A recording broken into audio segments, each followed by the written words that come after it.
Assalamualaikum.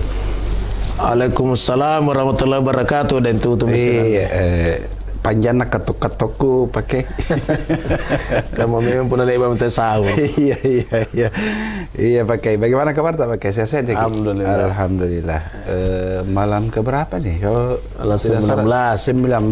Dari imam istimewa sebentar ini sahur lagi. Karena itu sahur lebih bagus kalau dekat subuh. Iya. Jadi anjo sampai wamin ahab. Pemanasan. Iya. Juga ini banyak ibu-ibu mulai begadang sampai jam 2. Pergi kan jauh. Iya, malah bikin kue. Pokoknya sepanjang perjalanan tadi saya ke sini harum sekali baunya, bau kue. Nampak jamu tuh kan jadi sering beranin. Iya pakai. Jadi saudara pendengar dan pemirsa RRI Makassar, seperti biasa di subuh hari kita ketemu dengan Bapak Kiai Haji Dr. Amirullah Amri MA, Ketua Komisi Dakwah dan Pengembangan Masyarakat Islam Majelis Ulama Indonesia Sulawesi Selatan, juga Ketua Korps Mubalik Dewan Masjid Indonesia Sulawesi Selatan. Beliau juga adalah pimpinan Pondok Pesantren Ilmu Yakin Tompok Buluk Kabupaten Maros, sekaligus pimpinan Ahmator Biro Perjalanan Umroh dan Haji Plus. Nah, saudara pendengar, pertanyaan-pertanyaan yang Anda kirimkan ke kami ini sudah saya siapkan dan insya Allah saya akan sampaikan ke Pak Kiai. Baik Pak Kiai, ini sudah ada beberapa pertanyaan yang saya bawa dari pendengar kita. Ya. Pertanyaan pertama dari Pak Karudin Sewang di Borongkeloro, Desa Batu Jala, Kabupaten Jeneponto. Oh, Jeneponto tuh Turaten nih. Iya, Turate ya. Ya, Biayan nih, Bijaya. Iya. Mau tanya ini Pak Kiai. Kenapa kalau sholat duhur dan asar itu suaranya dikecilkan? Iya. Sementara pada sholat isya ataupun sholat maghrib itu dibesarkan. Iya. Kemudian ada pertanyaan keduanya nih Pak Kiai. Iya. Kenapa salat duhur dikecilkan suaranya? Ini kayaknya berulang ini pertanyaannya Pak Kiai. Iya, tapi silakan Pak Kiai. Jadi di siang hari disirkan, disirkan, dirahasiakan suara. Iya. Di malam hari dijarkan, dikeraskan. Kenapa demikian? Jawabnya karena itulah yang dicontohkan Rasul.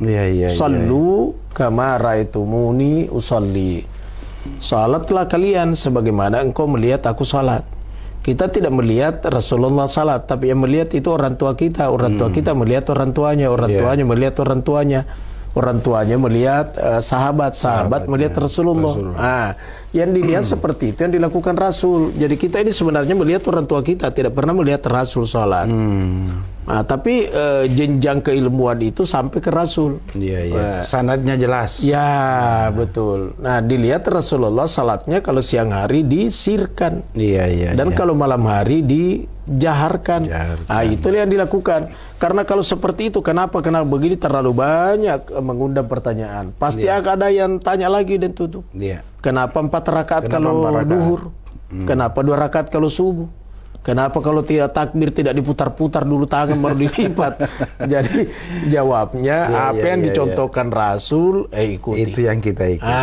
Itu sudah selesai. Tidak perlu banyak nanya. Yang mau diperjelas apa yang membatalkan sholat. Dan apakah kita ini sholat atau tidak? Jadi tidak usah itu, karena ada juga itu yang tanyakan itu tuh. Kenapa 4 rakaat kalau duhur? Kenapa 2 kalau subuh? Itu tidak perlu yang begitu. Sama halnya kalau pemerintah berkata dihimbau masyarakat menaikkan bendera setengah tiang. Tidak usah lagi kenapa setengah tiang, kenapa tidak sepertiga tiang. Ikuti saja cepat. Itu kalau tidak naikkan itu jadi masalah. Begitu juga salat duhur disirkan. Sirkan.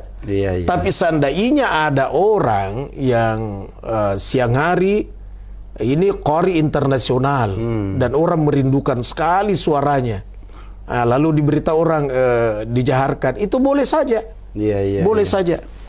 Cuma jangan dibiasakan seperti itu. Jadi waktu-waktu tertentu. Karena itu hukumnya sunat, bukan merupakan kewajiban sir, rahasia. Ya, seperti itu. Begitu juga kalau malam hari kan disunatkan jahar itu memperdengarkan. Tapi seandainya ada orang tidak memperdengarkan di maghrib atau isya, dia tidak berdosa. Iya. Cuma mulai takbir itu biar salat sir, kalau takbir orang syurutu takbirat ihram sittata asyar. Syaratnya takbiratul ihram itu 16. Di antaranya itu mesti berbisik dan itu tuh. Jadi mulutnya tidak boleh bungkem. Mesti Allahu Akbar. Yang mendengarkan dirinya sendiri.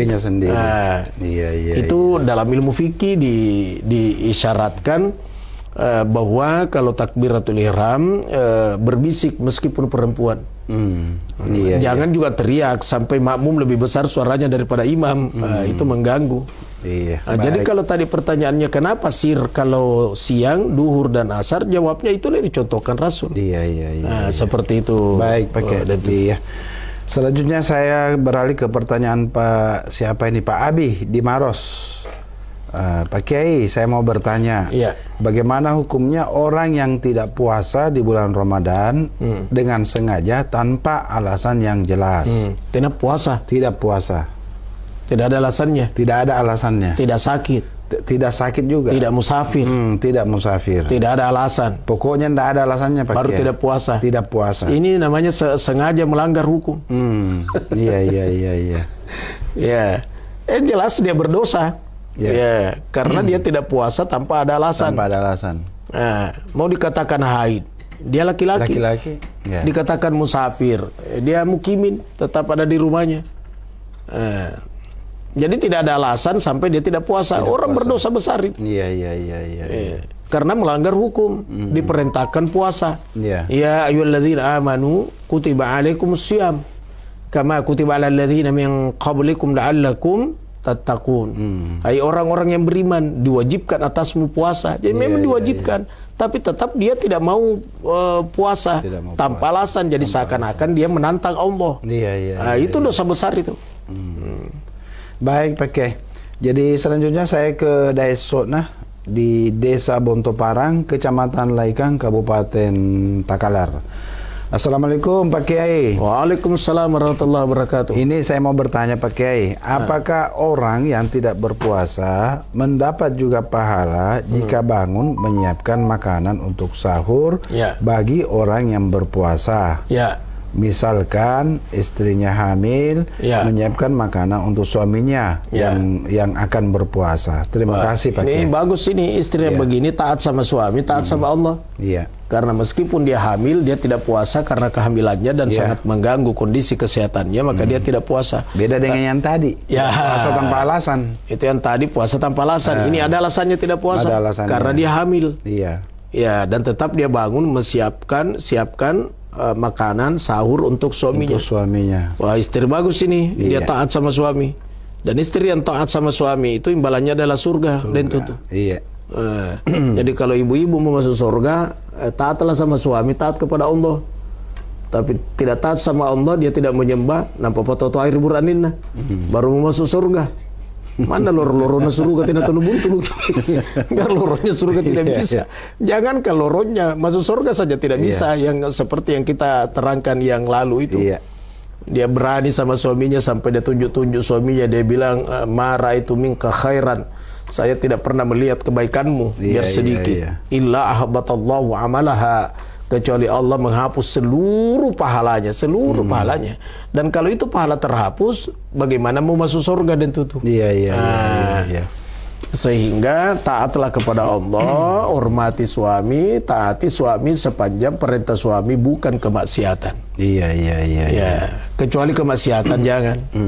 Contohnya suaminya bilang, ini ada uang, kau pergi belikan saya bir, brandy, whisky, Jennifer, Nifam, Cimeng, BK, kisahnya juga BK dan tuh. Baru minggu dengar ini. Balokaci. Yang begini jangan mau taat. La ta'ata li makhlukin fi ma'siyatil khaliq. Jadi istri bisa menolak perintahnya. Tidak boleh taat kepada makhluk untuk kemaksiatan kepada Allah. Itu kan kemaksiatan. Jadi suami istri yang baik dia minta maaf, Deng. Lebih bagus saya disuruh beli sirup atau beli susu. Jangan beli yang disebut tadi karena itu minuman keras, sedikit dan banyaknya, mabuk atau tidak mabuk tetap haram. Nah, gitu dan tuh.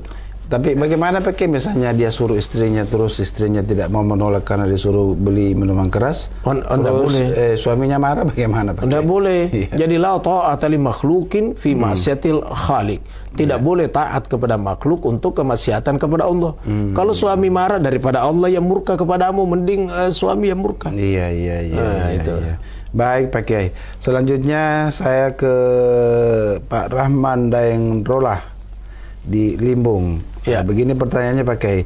Apakah itu tidak batal puasa orang kalau tiba-tiba sakit perutnya, terus mau dikasih balsam, pokoknya balsam untuk mengobati Pak Kiai perutnya? Dia gosok perutnya. Nah, dia gosok perutnya. Bagaimana itu Pak Kiai? Tidak apa-apa karena balsam itu kan obat luar, bukan obat dalam. Seandainya dia makan balsam, obat. Tapi ini kan di luar, hanya digosokkan di perut, obat luar ini dan tutup. Mana ada orang kalau di obat luar tidak masalah karena dia hanya dia gosokkan di perutnya. Mungkin dia taruh di pusernya. Ya, sama dengan apa sih salompas. Salompas dia taruh di pusernya. Baru naik mobil supaya tidak mabuk. Sementara puasa tidak apa-apa. Dia gosok perutnya pakai balsam tidak apa-apa. Karena yang membatalkan puasa itu kan makan. Ini bukan dimakan itu balsam, asal tapi tidak masuk di mulut. Kalau masuk di mulut bukan cuma puasa yang batal. Baik Pak Kiai. Selanjutnya ini ada pertanyaan juga. Apa hukumnya bagi anak yang mendurhakai orang tuanya Pak Kiai? La haula wala quwata illa billah. Ini bahaya sekali. Mendurhakai orang tua itu, ya Allah ya Rabb. Nauzubillah, kita berlindung kepada Allah. Itu anak yang mendurhakai orang tuanya, biar bengkak dahinya sujud menyembah Allah. Allah tidak terima. Puasanya bukan hanya puasa wajib Ramadan, tapi sesudah Ramadan, Senin, Kamis, pertengahan bulan semua dilakukan. Tahajud setiap malam, duha setiap hari, ringan tangan membantu orang. Tapi mendurhakai orang tuanya. Dia maki-maki orang tuanya. Bahkan ada berani anak memukul orang tuanya.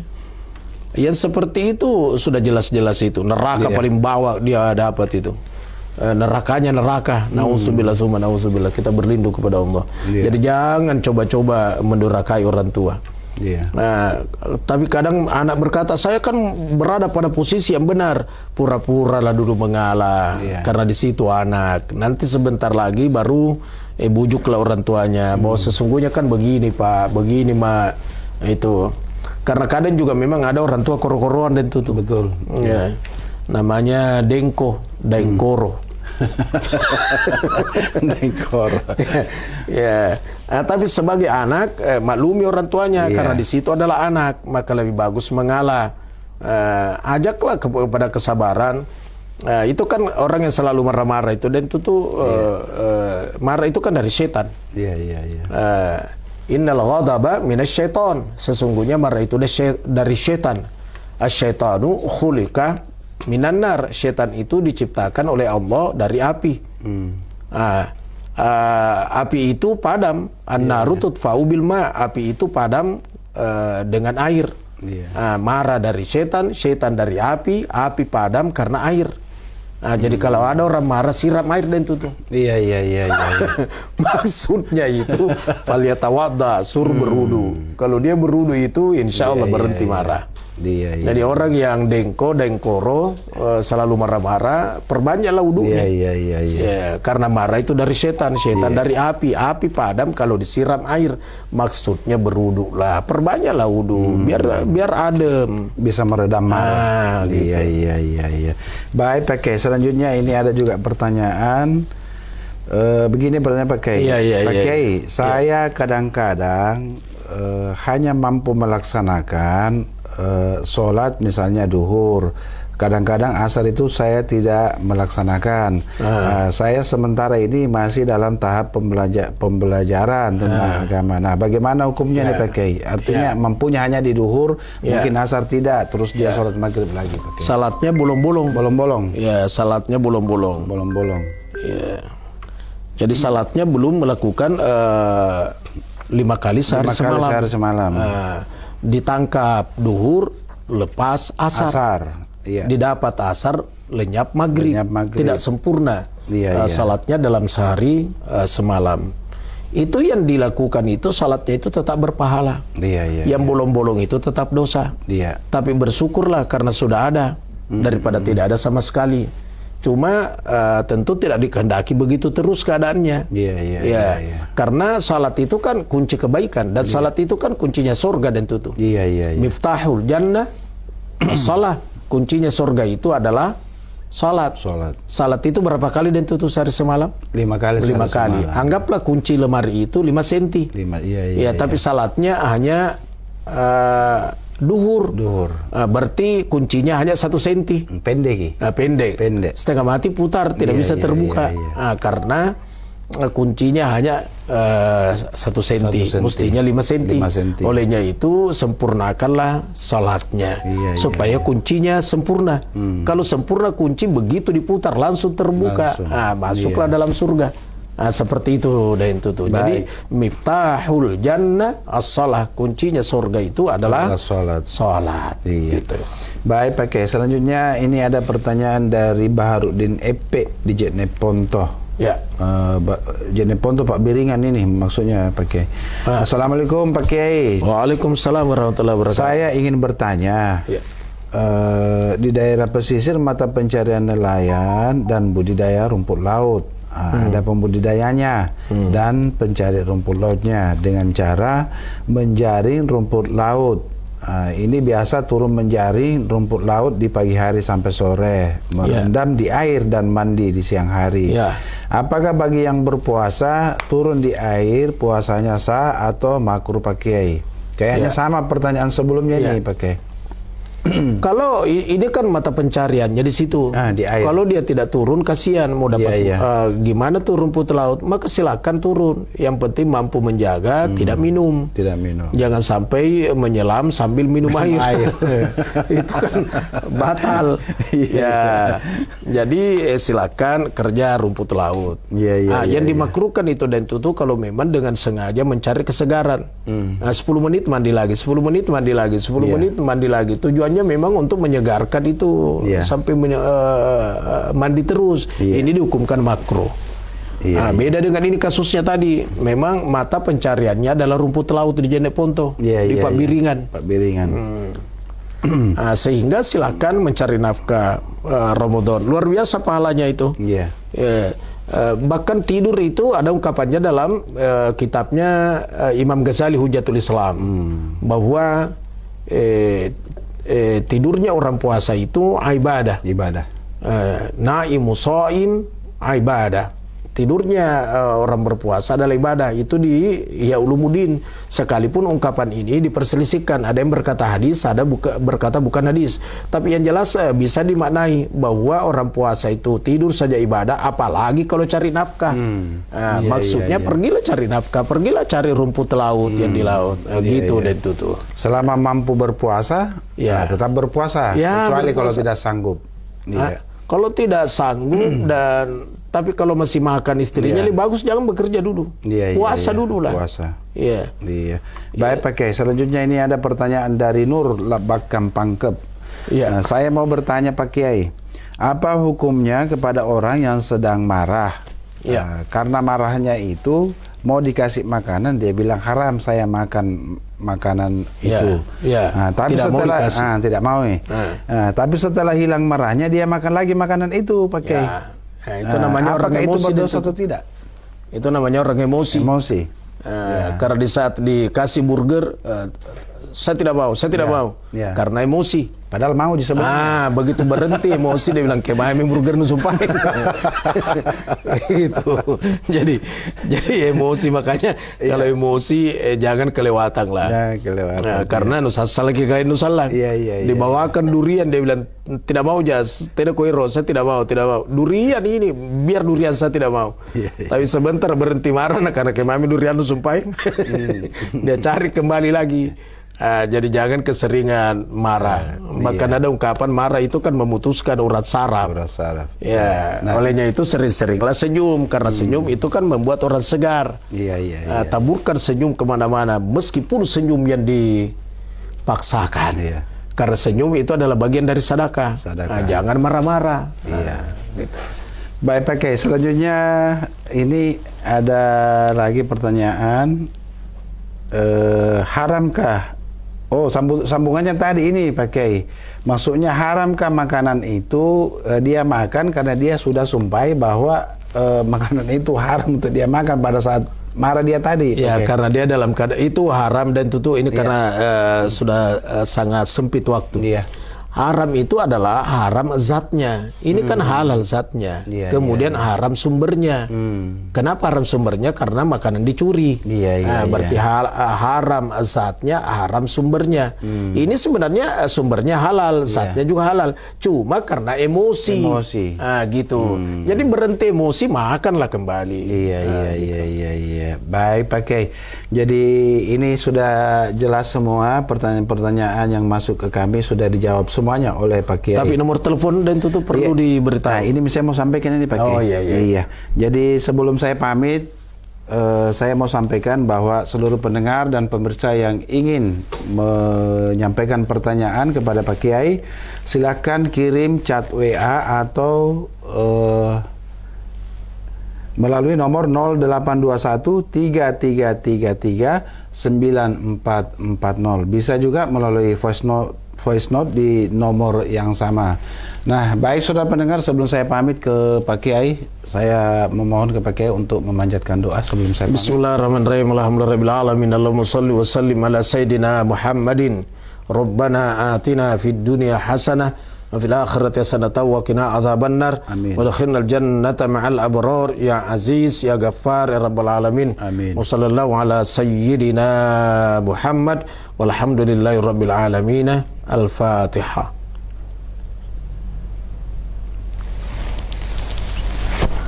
Subhanallah. Baik, Pak Kiai, kalau begitu saya pamit dulu, Pak Kiai. Assalamualaikum. Waalaikumsalam warahmatullahi wabarakatuh.